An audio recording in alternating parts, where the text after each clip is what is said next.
Good morning, everyone, and welcome to the Washington Monthly Politics Livestream. Today is June 9th, 2025. I'm Ann Kim, contributing editor of Washington Monthly Magazine, and I'm joined this morning by politics editor Bill Scher and executive editor for digital, Matt Cooper. Good morning, guys. Good morning. Morning. So we're looking at kind of a new and maybe dangerous escalation of Trump's exercise of power. He's deployed the National Guard to Los Angeles over the weekend, and there's also a military parade planned for DC this weekend as well. So we're seeing an interesting response to what's going on. Just to catch everybody up, Trump has deployed about 2,000 National Guard troops to Los Angeles in response to protests over immigration raids. California Governor Gavin Newsom did not request this mobilization, and in fact, he called it purposely inflammatory and lodged a formal request to have the troops withdrawn. Last time that a president activated the National Guard like this without governor's request was back in 1965 when President Lyndon Johnson sent troops to Alabama to protect civil rights demonstrators. And here we have the opposite situation where the troops are coming in to crush peaceful protesters. So guys, what worries you about what the administration has done and where it's headed this week? Everything. I mean, it's, it's unnecessary act. There's a reason, it almost always works that governors request the help, and then the National Guard comes in for things like, natural disasters, the occasional riot. But this is really unprecedented, and it does feel like, the administration is trying to escalate things, make it more bellicose. Instead of trying to cool temperatures, they're inflaming them. I mean, look, this is not to absolve anyone who's engaged in violence or vandalism during the course of these anti-ICE protests, but they are clearly, as the New York Times said in their headline this morning, relishing this conflict, and that's a dangerous thing because it can lead to further deployments, further crackdowns on civil liberties. So it's quite disturbing, I find. Yeah, I think I obviously have no disagreement with that. What I want to learn is the public reaction. I mean, it's hard to kind of get that in real time. I see people citing polling that's about immigration that happened before this all started, and immigration polling is a very fraught business because things can sound, mass deportation can poll well depending on how you frame the question. Because I think there's general agreement that people with criminal records should be deported.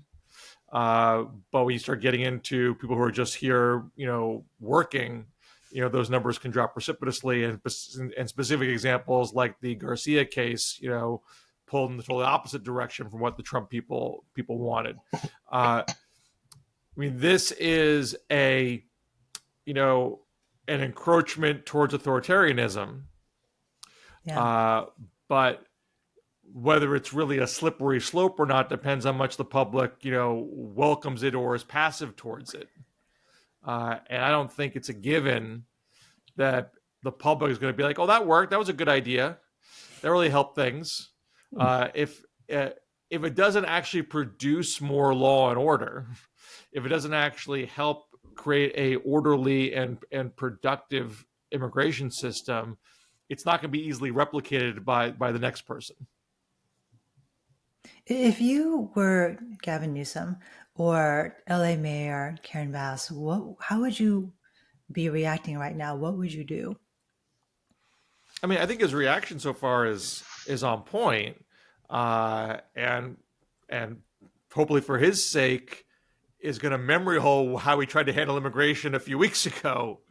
By trying to say this is an 80-20 issue, this is a distraction, don't talk about Garcia, talk about the economy. I mean, this is just a reminder that you don't get that choice. The Trump administration is going to put this issue front and center in the most horrific of ways, and you're going to have to deal with it. And I think he is dealing with it. He is he's suing. He's saying, come, don't arrest the 4-year-old, come arrest me. He's being tough. He's being defiant. Right. He's insisting on proper rule of law and respect for the Constitution. That's all you can really ask. Yeah, I think when Trump officials are threatening to arrest elected officials, And they did press charges in New Jersey at New Jersey member of Congress who was at a demonstration at an ICE detention facility. Um, I think that's uh, that's politically treacherous ground. I think for the administration to be in. I think it's advantageous to Newsom and Bass, and I think it just as a surely political matter. I think stern admonitions against vandalism and any violence on the protest side, pushing back against federal jackboots on the other side seems like a ideal place for a Democratic politician to be in California. Mhm. And the backdrop of all this, too, forgotten already, was Trump's threats to withhold federal funding from California. And I think that had been met with some defiance beforehand. It's also worth noting, I looked this up, California is a big time donor state. Of It course. sends $83 billion a year more to the federal government than it gets back.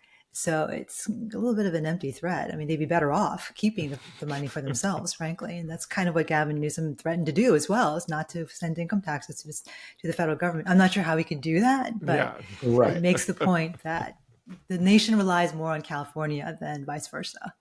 Well, I mean, all these threats can't produce good policy outcomes. They just keep the culture war fight churning, and that may be sufficient to feed the MAGA beast and keep the base happy because they like the fight for fight's sake. But I think the middle of the country wants results, wants stability, wants to be able to live their lives and not feel like everything is always in a constant state of disruption, disorientation. And so I'm sure there is a degree of let Trump be the tough guy and just take care of business, and even if he breaks a few eggs, as long as my life's better, I don't care. But if you don't actually get to that point where it actually feels calmer and you feel there is law and order, and it's just a constant state of disorder in the streets, I don't think it gets. I mean, not that Trump cares; so he only cares about the day to day, and he's not going to be around for the next term. But as far as is this a sustainable strategy for the Republican Party, I'm far more dubious of that. Yeah, and I don't think the cudgel of cutting off funding grows in efficacy the more you do it. I mean, it usually leads to not only chaos on campus or chaos on the streets, but chaos in the courts because these things get litigated to death. The outcomes, of previous threats are still being litigated. So I don't think they get the bang for their buck with each one of these threats. It seems to me it's diminishing returns for the Yeah. administration. I mean, if I was Stephen Miller, I wouldn't go to that hammer every time, but I can't think like Stephen Miller. I also add one other point. I mean, the reason why this has gotten more contentious in California is a strategic evolution of the Trump immigration policy to focus on workplaces. Mm-hmm. They have tried to talk about their immigration strategies going against criminals. And they've done some work on that. Not as, I don't think, as efficiently as the Obama administration when they were doing that kind of work. And it's, and there was an anti-immigration person quoted in the New York Times about this. There's a general recognition. It requires more staff power to identify and apprehend actual criminals. It can take multiple agents to apprehend somebody, whereas you can target a workplace where there's hundreds of people in a building. And maybe not all of them are undocumented, but you'll do a sweep. You'll get TV cameras there. You can tack on your numbers and try to look at all the people I've captured.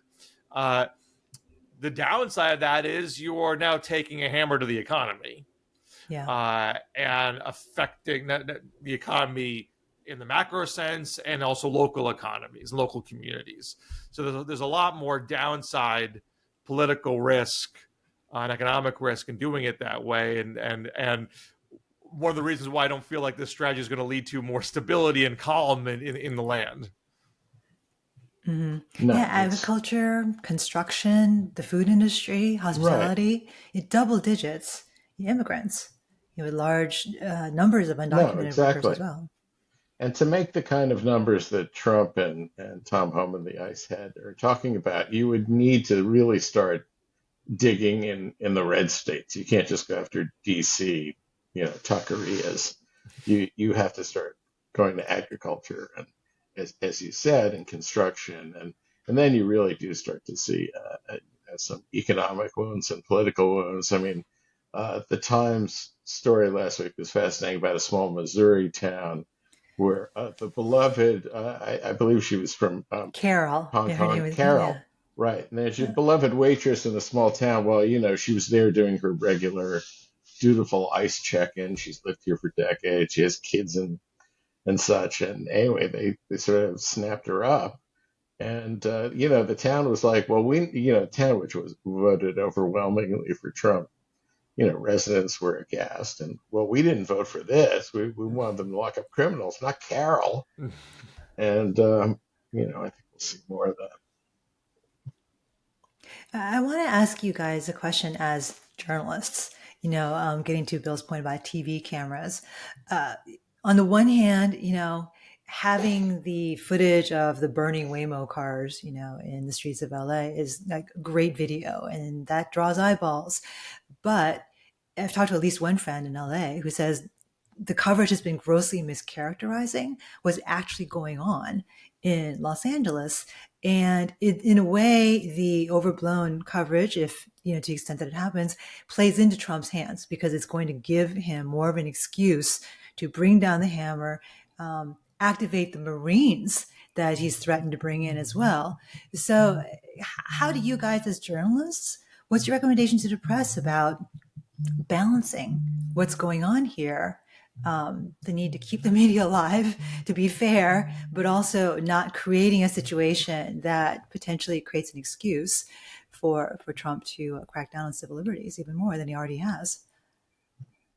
Well, you got to make the context, you're obliged to tell the truth and make the context clear. If the rioting is in a confined area around Parker Center where the government buildings are and the police headquarters and such, and relatively confined in Los Angeles, which is 506 square miles. It's an enormous city, and when you take into account the entire region, the Southland, it's multiple times that. So I think you got to put in context where the violence, where any vandalism and mayhem might be, and how big it is, and not convey the sense that the city is in lockdown. I mean, I'm old enough to have covered the LA riots in 1992 and elsewhere. And, those kind of civil disturbances were pretty widespread. Mm-hmm. Not quite as big as they left the impression at the time, but they were not small either. Large neighborhoods, suffered from arson and such. It doesn't seem to be that way this time. So I think it's important for journalists to convey it. Of course, the natural tendency of broadcast media is going to be to show shots of cars on fire and not, peaceful streets in Echo Lake or, what have you. Echo This Park. is also a case where each ideological camp has interest in sensationalizing what's happening. And I don't mean to be disparaging of people on the left who are worried about authoritarianism, because obviously it's a serious concern. But you might have seen in the George Floyd time, folks on the right wanting to highlight burning cars, and folks on the left wanting to say, hey, you're really just cherry picking here. There's a lot of peaceful protesting that's going on. And then even today, of course, there are folks left saying, hey, the Trump administration is overreacting because they want to use examples of violence to justify authoritarian behavior. But almost everybody wants this to be seen as a big thing, that and worthy of your deep fears and concerns. So, and the media is going to pick up on that and say, hey, people are consuming this content, and I'm getting eyeballs for my story, eyeballs on TV, so they don't have a lot of fiscal incentive to tamp down the coverage. Right. Right. I mean, But it makes you nostalgic for the Trump first term, where I say that jokingly, but Trump first term, at least in this kind of situation on George Floyd, the admonitions from the White House were about Antifa and the demonstrators, which they exaggerated, but there was probably a kernel of truth in, certainly in the rioting in cities like Minneapolis and Portland and such. But this time they've gone completely blunderbuss, right? The enemy is not Antifa or the protesters; it's the democratically elected governor of the most populous yeah. state. I mean, I don't recall back in George Floyd, Trump, I guess they sort of took on the Minneapolis City Council to a degree and such, but they didn't go wholesale scorched earth against the state government in Minnesota, for instance. Mm-hmm. Mm-hmm. I do want to point out, though, that this is, I think, a big deal legally, as far as the legality of the president's actions. And if you read the executive order, the administration is claiming the right to do this under Title 10 of the U.S. Code on Armed Services. The exact provision is 10 U.S.C. 12406. And that allows the federal deployment of the National Guard if there's a, quote, rebellion or the danger of a rebellion against the authority of the government. But the executive order also says that the purpose of the troops is to, quote, augment and support the protection of federal functions. And that, legal scholars were saying over the weekend, looks like they're engaged in domestic law enforcement, which is a violation of federal law. So there's the Posse Comitatus Act, which was passed in 1878 after the end of Reconstruction, when you had white supremacists back in political power in southern states and terrorizing all sorts of folks.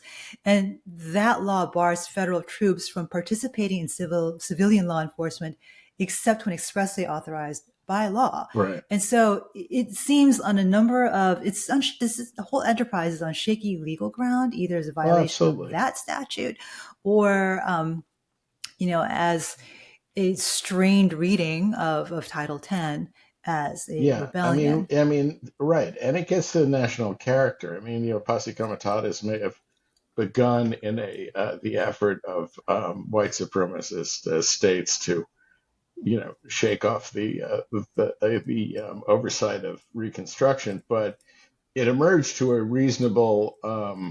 It seems to me it evolved into a custom over time, respected by all parties, that the federal government, doesn't engage in local law enforcement. A kind of bipartisan consensus about that, except for very rare occasions.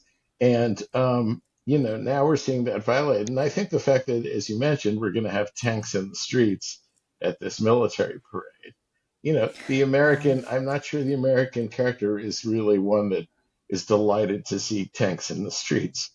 We don't have a tradition of that. And we don't have a tradition of military parades in American cities.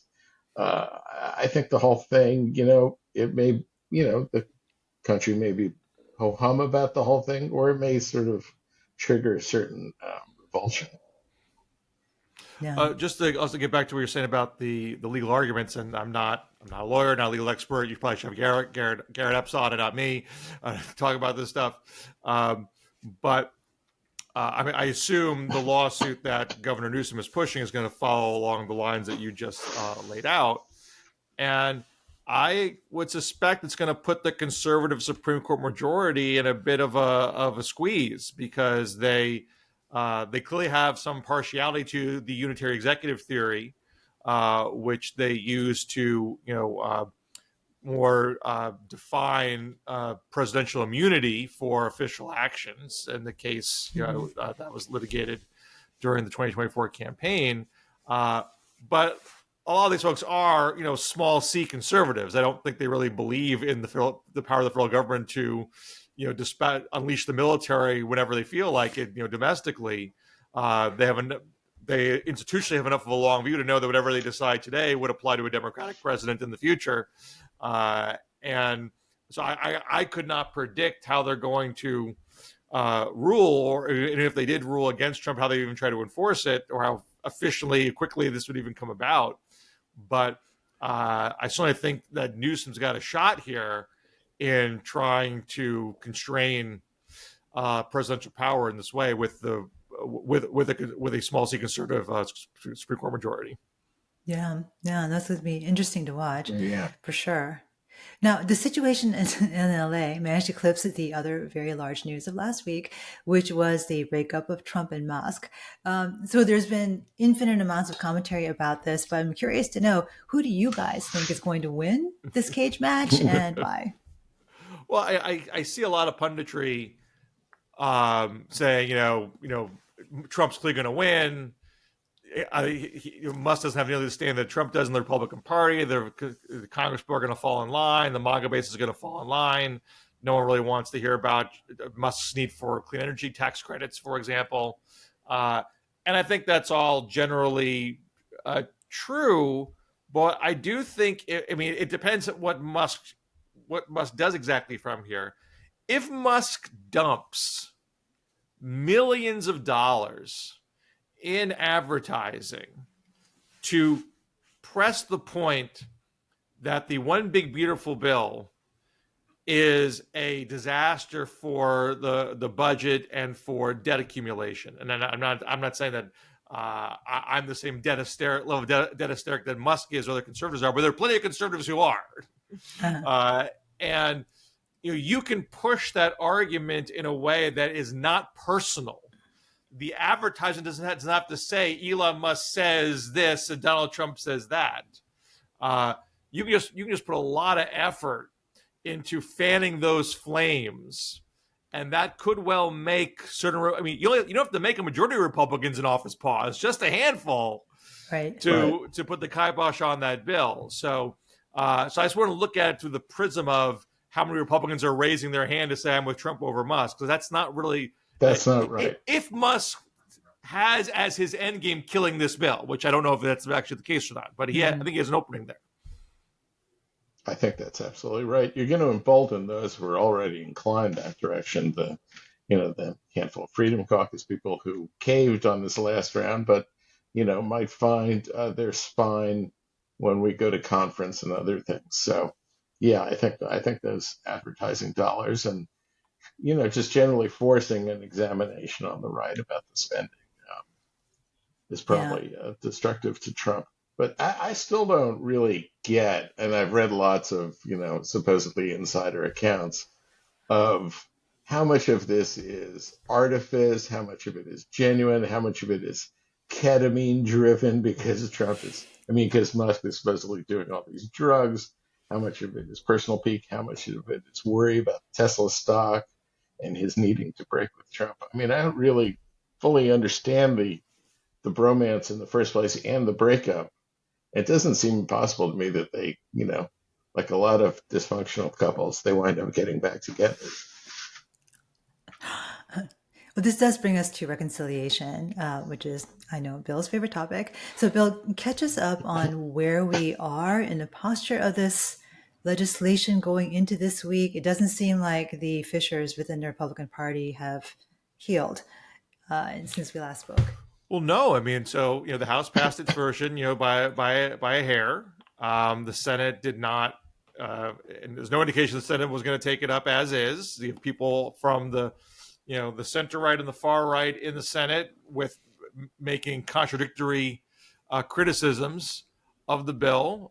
You have the far right folks like Ron Johnson saying that it still spends too much money and adds too much debt, and his line has been, we need to revert to pre-pandemic levels of spending, which would be very deep, which would mean very deep cuts in actuality when you factor in inflation.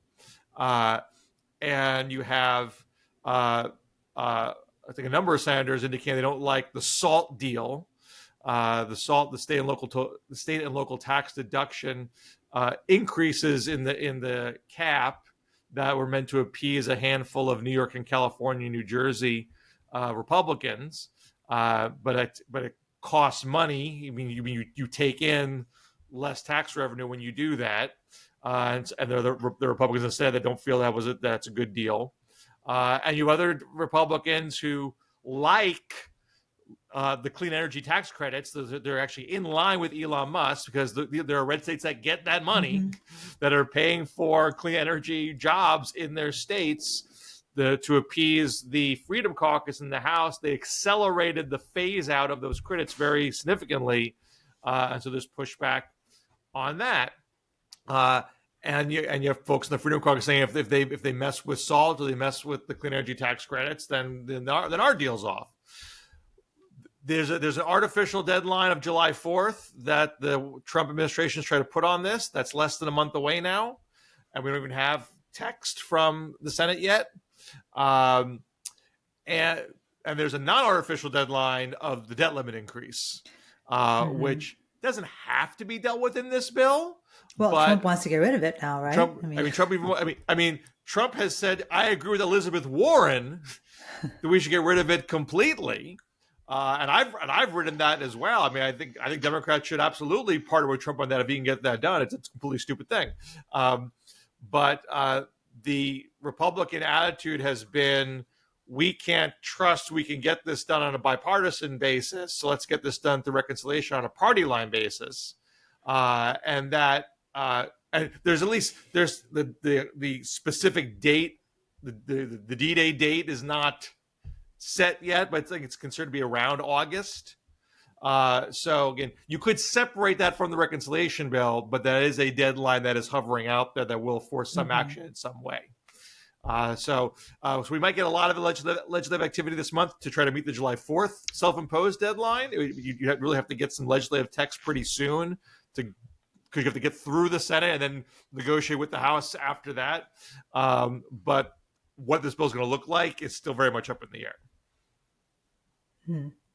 Do you think that the work requirements argument that Medicaid will only go to the quote unquote deserving, as a result of this bill is actually working? Is it sticking? I mean, I don't know. I mean, there's so much news happening all the time that it's rare for any one thing to really kind of break out and stick in the minds of the public. Democrats are hitting very hard. This will knock off 8.6 million off of health insurance. If you actually, it's actually more than that. It's close to 12 or 13 once you factor in what they want to do, letting the Obamacare subsidies expire.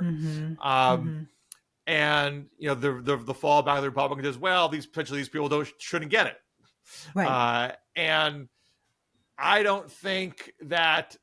I think there are some Republicans in the more vulnerable areas that aren't comfortable with that argument. I mean, at minimum, it's an untested proposition that this is really going to inoculate Republicans broadly from that charge. I think everybody knows it's a real soft underbelly of this bill here, and anyone Republican who votes for it in a swing area is taking a big chance.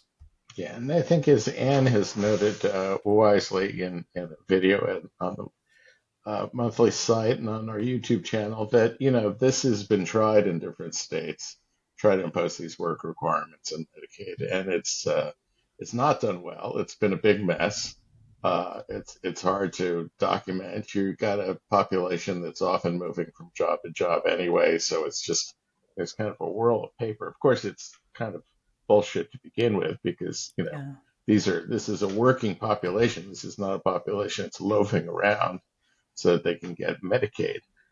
They got to work, and they are working. But it's so it doesn't have a lot of empirical basis to suggest that this is a great program. This is just the kind of springboard the working poor need or whatever. So I don't know, but I imagine as they try to come up with dollars to make everyone happy with this bill, I imagine they're going to stick with it. Yeah. I mean, Senator Raphael Warnock of Georgia, which is one of those states where the work requirements were tried out, correctly called it a paperwork requirement rather than a work requirement, and that's what they're counting on. That the burdens of having to prove to the state every week that you're doing something is going to be too overwhelming for folks, and they'll either just drop off or be kicked off for petty noncompliance reasons. And that's exactly actually what happened with the Welfare Reform Act of 1996, too. The paperwork requirements for the work requirements there were sufficient to reduce the rolls dramatically. I will note that the poverty rate has not dropped as a result of, in fact, it's risen since 1996.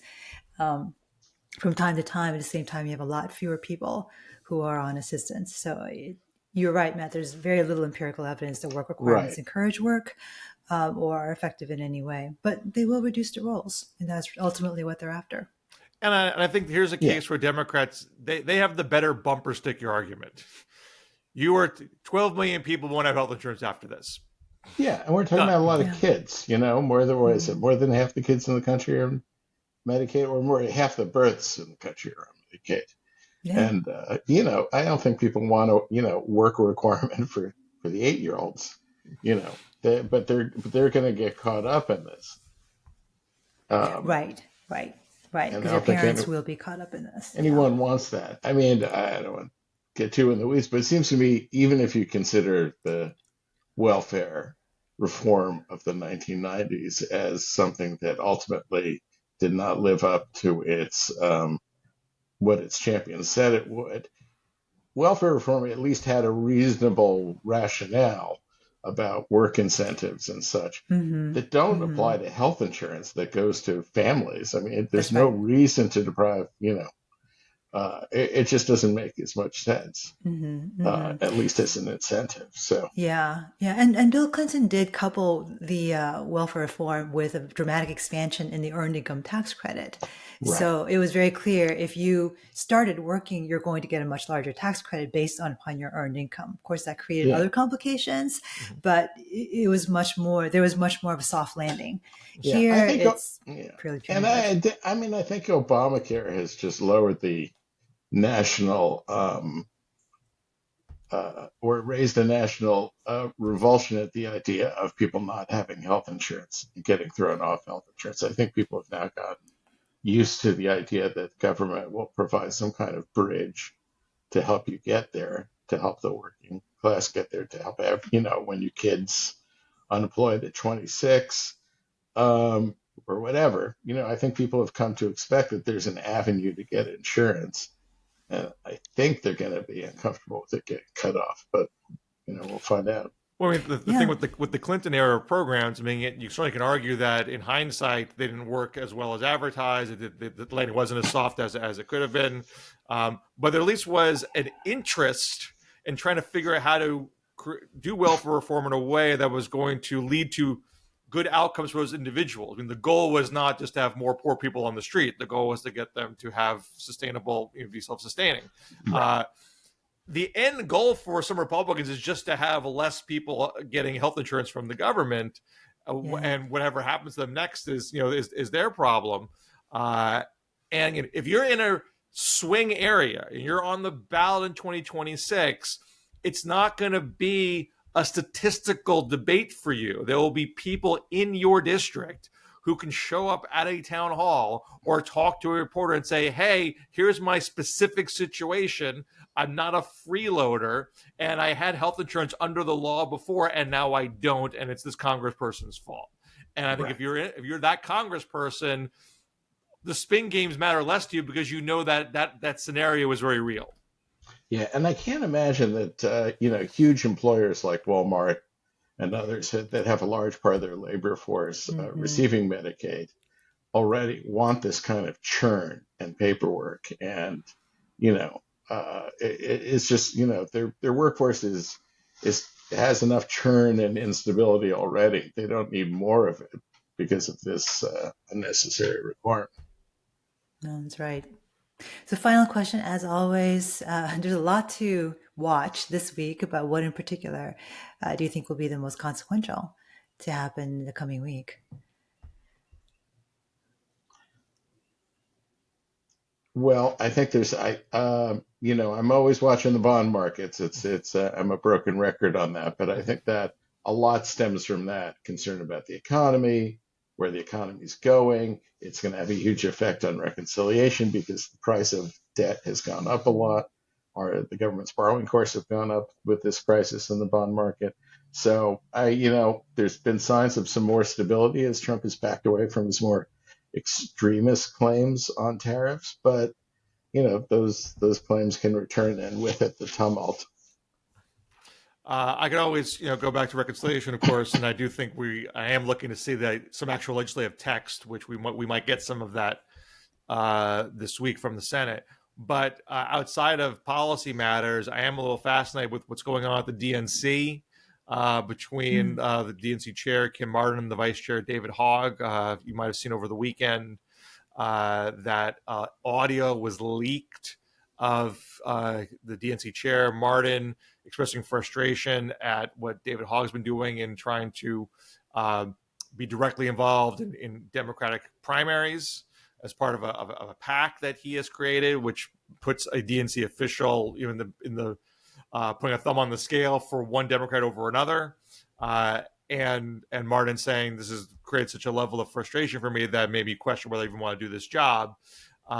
There's been some follow-up reporting that I saw in Notice, NOTUS, for those who aren't familiar, suggesting that the assumption is that it's Hogg himself who leaked that audio. And the other DNC officials are very angry with Hogg for doing that, and they're coalescing around Martin. And in a situation where I think the Republican Party and MAGA, politically speaking, are kind of on the ropes, it's not great for Democrats to be in a circular firing squad position, not even over a policy matter, just so that it's sort of total unforced error to be talking about a DNC official be involved in primaries. I mean, Hogg could simply just not be a vice chair and run this PAC if that's what he wants to spend his time doing. And for Ken Martin, who just won this election to be DNC chair, which was like a political campaign, it was a very crowded race. A lot of people wanted this job. He fought very hard. He got it. And then for him to, even as an aside or rhetorical matter, say maybe I'll just quit, it's kind of amazing. Yeah. So I'm curious if we see more fallout of that, if perhaps the pressure on Hogg to resign starts to build. As if the Democrats needed more problems. Yeah. As for me, I'm looking forward to seeing what happens this Saturday with the parade and the protests that are involved, and if DC becomes, LA. So that'll be something to watch as well. So Bill Scher, Matt Cooper, thank you so much for joining me this morning. Those of you who are out there, please share, like, subscribe. You can find Washington Monthly at WashingtonMonthly.com. We're on Blue Sky. We're on iTunes. We're on Spotify. So please give us a look up. All right. Until next week. Take care, guys. Thank you. Bye. Bye.